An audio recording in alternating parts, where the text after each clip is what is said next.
There are a number of theorists who also have something to say about teaching and assessment in a way that reflects the idea of authentic assessments, but their focus instead is on differentiating assessments. Differentiating assessments. What do you think of when you hear that? Do you see the injustice reflected in this somewhat famous cartoon?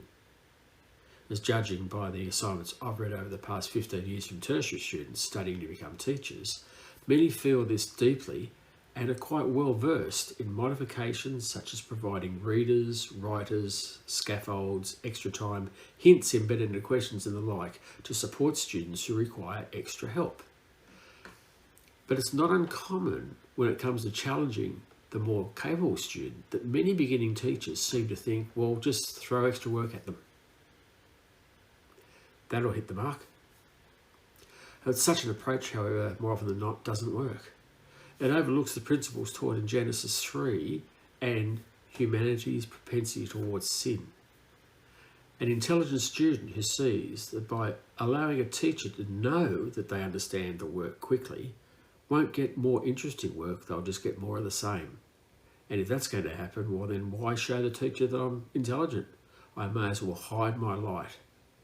No, for the gifted and talented students, we need to consider more than simply more work. And that's where the theories of Maker, Kaplan and Williams come in.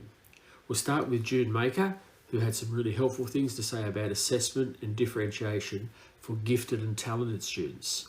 And her work was further developed by Carol and Tomlinson, so we'll think about their work combined, but it's usually referred to as the Maker model. And they suggest that differentiating learning and assessment is enabled by differentiating the approach to teaching the content, the process, the product, and the learning environment. So differentiating the content where students perhaps need to be given the same core content and taught the same big ideas and concepts. So what the teacher plans for the students to learn, how the teachers gain access to the desired knowledge, understanding and skills, providing students with choices so that they can add depth to their learning, and providing different students with different resources that match their level of understanding. So we might, for example, differentiate content by using pre-assessment first to determine where students are beginning and match them with appropriate activities.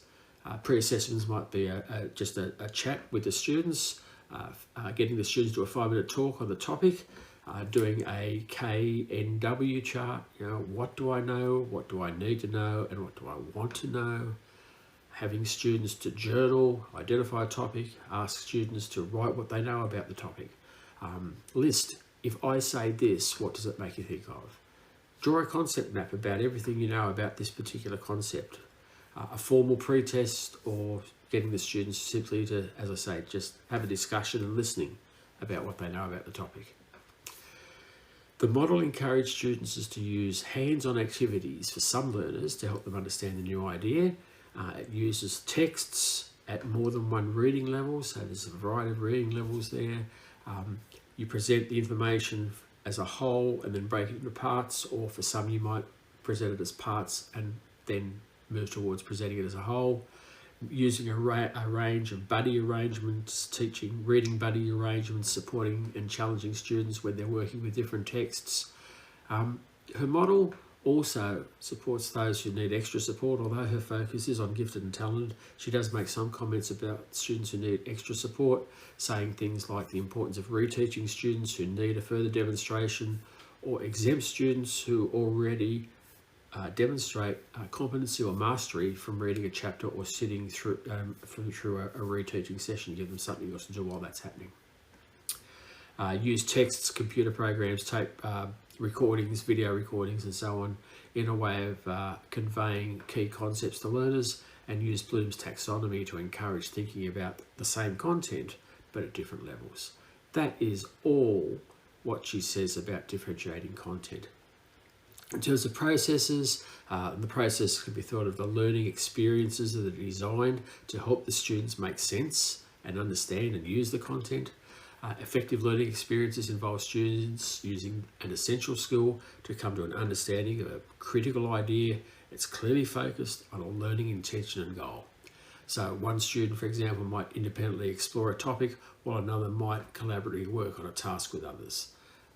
So you provide various options at different levels of difficulty based on students' interests or abilities, offering different levels of support for the task from the teacher, giving choices about how students get to express what they're learning. You might use tiered activities through which all learners work on building the same important understandings and skills, but proceed with different levels of support, challenge or complexity. You might set your room up to provide interest centres that encourage students to explore subsets of a class topic. Allow students to develop contracts where the teacher and the student combine work on what needs to be covered during common time for all the students, and then what we call contract time or agenda time, where students work on their own contracts or agendas to meet outcomes. Obviously offering hands-on support for students who need it, and varying the length of time in which students have to do a task. That doesn't just mean giving kids who struggle longer. Sometimes you might give kids who are doing really, really well longer, on condition, of course, that they are delving deeper into the topic and presenting their understanding in a much more sophisticated way.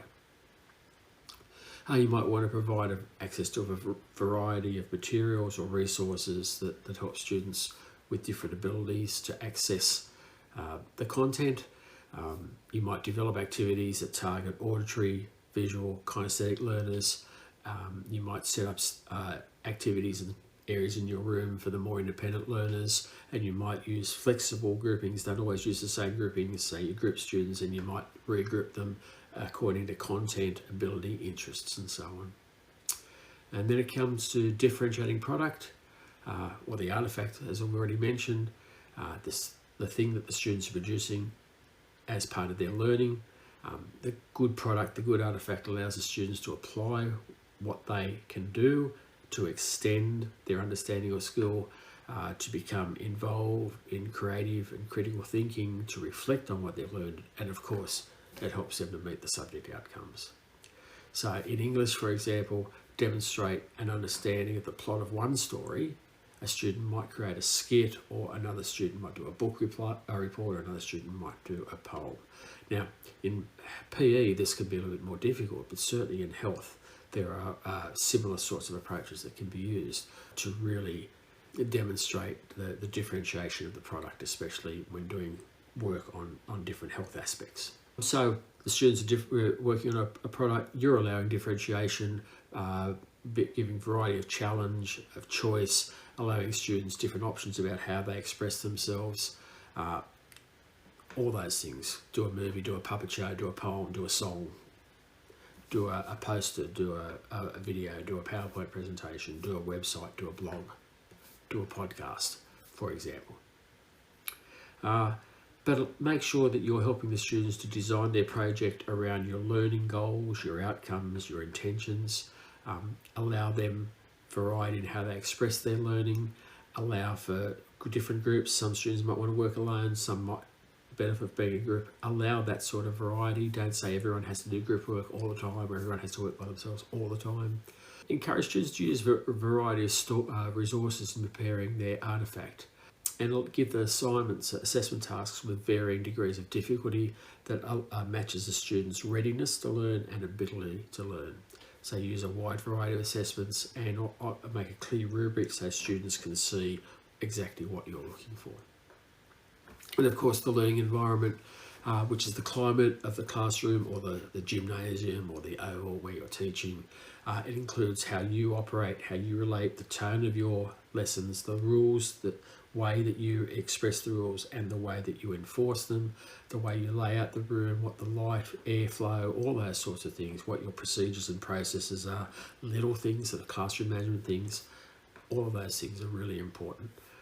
So consider the look and feel of your classroom. Make sure you're providing a safe environment for the students' learning.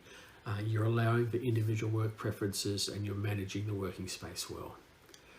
Make sure that you're inviting student collaboration, that your resources reflect the cultures that are represented in your classroom.